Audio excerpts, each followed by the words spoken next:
Scholarship portal में फिर से आप लोग को एक स्वागत करते हैं। इस वीडियो में हम लोग ओएनजीसी जो फाउंडेशन के द्वारा जो लगभग स्कॉलरशिप दिया जा रहा है 48,000 पर एनम, वहाँ पे 50% गर्ल्स 50% बॉयज़ के ऊपर में दिया गया है। इस वीडियो में हम लोग जानेंगे कि कैसे फॉर्म फिल करना है, क्या क्या डॉक्यूमेंट लगने वाला है A to Z। और इस वीडियो को बिना स्किप किए हुए देखना, क्योंकि अगर इस वीडियो का थोड़ा सा भी अगर स्किप करोगे ना तो वहाँ पे आपको इन्फॉर्मेशन नहीं मिलेगा और बाद में आप पछताओगे कि ये काम मैंने करना भूल गया। तो सबसे पहले आपको आ जाना है वेबसाइट पे ONG cscholar.org जो है इसका वेबसाइट, उस पर आपको आना है। ये आपका इंटरफेस दिखेगा। मैं एक बार आपको फिर से रिफ्रेश कर देता हूँ जिससे आपको ये ना लगे कि कोई और वेबसाइट ही में मैं चले गया हूँ। ये पूरा इंटरफेस है, ये आप देखेगा, ये आपको यहाँ पे ये पॉपअप भी दिखेगा और आपको सिंपल सा ओके करना है। यहाँ पे आपको ऑप्शन दिया जाएगा apply scholarship, already registered, ticket, login. आपको जाना है अप्लाई स्कॉलरशिप। आप किस कैटेगरी के हो, चाहे आप जनरल के यूजी के हो या general PG, OBC UG, OBC PG, SC ST UG, SC ST PG, कौन से हो। मैं इसमें से कोई भी एक चूज़ कर लेता हूँ, ठीक है। यूजी का चूज़ कर लूँ या फिर पीजी का ही चूज़ कर लेता हूँ, ओबीसी पीजी का। तो यहाँ अगर आप देखोगे तो यहाँ पे बहुत सारा डिस्क्रिप्शन दिया हुआ है, ठीक है। जैसे कि इनकम क्राइटेरिया क्या है, income not to exceed 2 lakh per annum होना नहीं होना चाहिए। ओबीसी अगर आप कैटेगरी तो ओबीसी का होना चाहिए। डेट ऑफ सर्टिफिकेट, जो आपका बर्थ डेट है वो आपका कम से कम 30 साल मैक्सिमम यहाँ बात किया जा रहा है, 1 अगस्त 2024 से कम होना चाहिए, ये नहीं कि आप उससे ज़्यादा हो रहा है। मार्क्स में यहाँ क्या बोल रहा है कि 60% होना चाहिए पीजी कोर्सेज। अगर आप सपोज दैट कर रहे हो पीजी, तो एम जो आपका यूजी है तो उसमें होना चाहिए एटलीस्ट 60% के लिए, ठीक है। चाहे आपका जियोलॉजी हो, चाहे जोग्राफिक्स हो, चाहे एमबीए का हो। वहीं अगर बात करें मेल फीमेल और भी अप्लाई कर सकते हैं। कोर्स जो है this scheme is only applicable for full time के लिए। ये नहीं कि जो बच्चे घर में रह करके तैयारी कर रहे हैं और इग्नू से कर रहे हैं उनको मिलेगा, ये नहीं मिलने वाला उनको, ठीक है। गाइडलाइन जो है बहुत ही ज़्यादा मैंडेटरी है। क्या है, आपको जो डॉक्यूमेंट्स वगैरह है आपको अटैच करना पड़ेगा, ठीक है। साथ साथ में आपको जो भी मैंडेटरी नॉन मैंडेटरी है उस पर आपको इसको ध्यान देना पड़ेगा। स्कैन द डॉक्यूमेंट आपको करना पड़ेगा, name them properly and save the upload folder before starting the fill. मैं इसलिए आप बच्चों को कहता हूँ कि जब भी आप फिल करते हो ना, उससे पहले सारा डॉक्यूमेंट्स आप पहले से ही रखो आपके पास।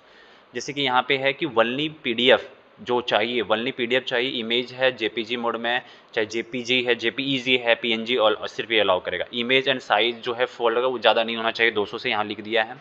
क्या क्या चीज़ डॉक्यूमेंट्स जो बहुत ज़्यादा मैंडेटरी है, क्योंकि क्वेश्चंस बहुत सारे बच्चे पूछ रहे हैं। जहाँ पे एडमिशन रिसिप्ट होना चाहिए, जो भी आप बच्चे एडमिशन लेते हैं, चाहे वह सेंट्रल यूनिवर्सिटी हो चाहे वह स्टेट यूनिवर्सिटीज़ हो, उनका एक एडमिशन रिसिप्ट होता है, उनको भी अटैच करना पड़ेगा। अप्लीकेंट का इमेज चाहिए, कास्ट सर्टिफिकेट चाहिए, एनुअल इनकम सर्टिफिकेट चाहिए, क्योंकि यहाँ पे ऑलरेडी बोला गया है 2 लाख से ज़्यादा नहीं होना चाहिए। और इमेज भी जो आपका प्रूफ ऑफ एज का भी चाहिए, मतलब बर्थ सर्टिफिकेट चाहिए, क्लास 12 का मार्कशीट चाहिए, डिक्लेरेशन चाहिए कॉलेज से, इसका भी फॉर्म यहाँ नीचे दिया हुआ है, मैं आपको बताऊँगा अभी। कॉलेज का आईडी कार्ड चाहिए, सेल्फ अंडरटेकिंग चाहिए, ईसीएस फॉर्म भी चाहिए, ठीक है। सबसे पहली चीज़ है नॉन मैंडेटरी डॉक्यूमेंट्स क्या नहीं है, पैन कार्ड नहीं है। मैंडेटरी क्या चीज़ है पीजी के लिए, ग्रेजुएशन मार्कशीट कंपलसरी है, ठीक है। Scan the documents, name them the properly, ये चीज़ होना चाहिए कि वहाँ पे पूरा दिखना चाहिए। और जो भी सेव कर लो पहले से फोल्डर, लैपटॉप डेस्कटॉप वगैरह जो भी है यहाँ पे। सब्जेक्ट वाइज मार्कशीट ब्रेकअप जो है यहाँ पे दिया हुआ ऑलरेडी, इसको देख लेना। आपको 10th 12th यूजी का चाहिए। जो बैंक का है, सेविंग अकाउंट है आपका, वो बहुत ही कंपलसरी है, सेविंग अकाउंट चाहिए। माइनर अकाउंट नॉट एक्सेप्टेबल है और एप्लीकेशन जो है उसको रिजेक्ट भी विल बी रिजेक्टेड कर दिया जाएगा यदि ऐसा कुछ होता है तो। Please check the if your college in the list of provided, ये है या नहीं, तो क्योंकि central city of Haryana already है तो आप जाकर के यहाँ पे देख सकते हो या फिर नहीं भी देख सकते हो। Download the declaration from college, देखो ये जो है वो कॉलेज से डिक्लेरेशन जो है आप इसको डाउनलोड कर सकते हो, यहाँ पे भी ऑलरेडी आ रहा है तो आप इसको देख सकते हो। ये डिक्लेरेशन फॉर्म है, ये अभी आपको मैं बताऊंगा कैसे क्या करना है। फिर है डाउनलोड द अंडरटेकिंग, भी जो फॉर्म है ये भी आपको बहुत ही कंपलसरी है, क्योंकि दोनों फॉर्म आपको फिल करना पड़ेगा, ठीक है। आपको मैं एक एग्जांपल दिखा दूँ, यहाँ पे देखो ये सैम्पल डॉक्यूमेंट्स है ना, तो जो सैम्पल डॉक्यूमेंट्स है मैंने यहाँ पे निकाल के रखा था, मैं इसको देख ही रहा था।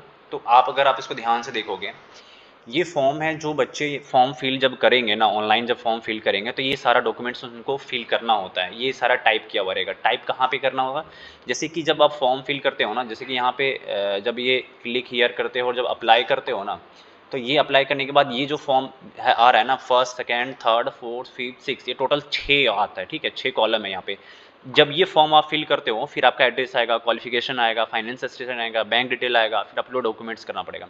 तो ये वही चीज़ है जो यहाँ पे अभी आपको मैं दिखा रहा हूँ। जैसे कि ये सेम फॉर्मेट है जो आप फॉर्म वहाँ फिल करोगे ना, सेम ये वही है। जैसे कि नाम वगैरह आप देखो यहाँ पे सेम वही है। जैसे कैटेगरी है आपका, चाहे वह टेलीफोन नाम, टेलीफोन और ईमेल आईडी, जैसे जो भी है, चाहे आपका एड्रेस है, सब वही है जो आप वहाँ पे फॉर्म वगैरह फिल करोगे। लेकिन एक चीज़ और है, आपको वेरिफिकेशन करवाना बहुत ही ज़रूरी है, क्योंकि जब ये फॉर्म वगैरह फिल कर लोगे, देखो यहाँ पे है ना उस्मानिया यूनिवर्सिटी का टैग लगा हुआ है, यहाँ पे लगा हुआ है स्टम्प, और यहाँ पे देखो signature and name of the principal, head or dean of the college or university or institute से आप इसको वेरीफाई करवाना पड़ेगा। और ये हर एक जगह से करवाना पड़ेगा। अब देखो सेकंड पेज, जब नेक्स्ट पेज अगर आप आओगे ना, ये बैंक वाला स्टेटमेंट है, मतलब जहाँ पे आपका अकाउंट है, ये वहाँ से आपको वेरीफाई ये करवाना पड़ेगा, ठीक है।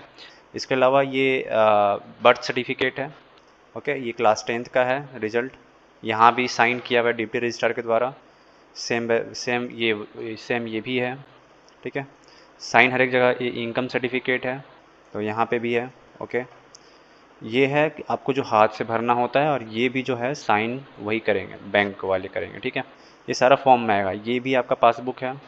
तो ये सारा जो चीज़ है आपको ये सबमिट करना होता है, सारा अपलोड करना पड़ेगा। सभी को ऐसे ही स्कैन करके आप पहले से रख लो, बाद में इसको अपलोड करना होगा।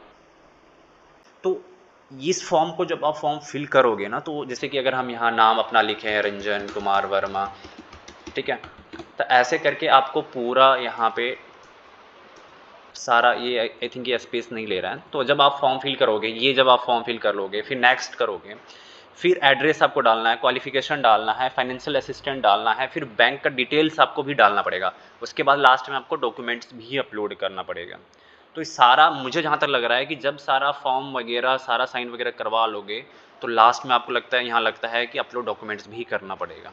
और मैं अभी एलिजिबल नहीं हूँ, तो इसलिए इस फॉर्म को मैं फिल नहीं कर रहा हूँ। बाकी अगर कोई भी अगर आपको दिक्कत है, ज़रूर आप डायरेक्ट कांटेक्ट कर सकते हो व्हाट्सएप के थ्रू, या फिर डायरेक्ट आप कमेंट सेक्शन करो, वहाँ आपका रिप्लाई ज़रूर देंगे। तब तक के लिए आप ये जितना प्रोसेस है, क्योंकि इसमें समय लगने वाला है 4 दिन 5 दिन, क्योंकि आपका जो लास्ट डेट है वो 10 अक्टूबर है, तो उससे पहले आप इस फॉर्म को फिल कर लो। मिलते हैं आपसे नेक्स्ट वीडियो में, तब तक के लिए अपना ख्याल रखें।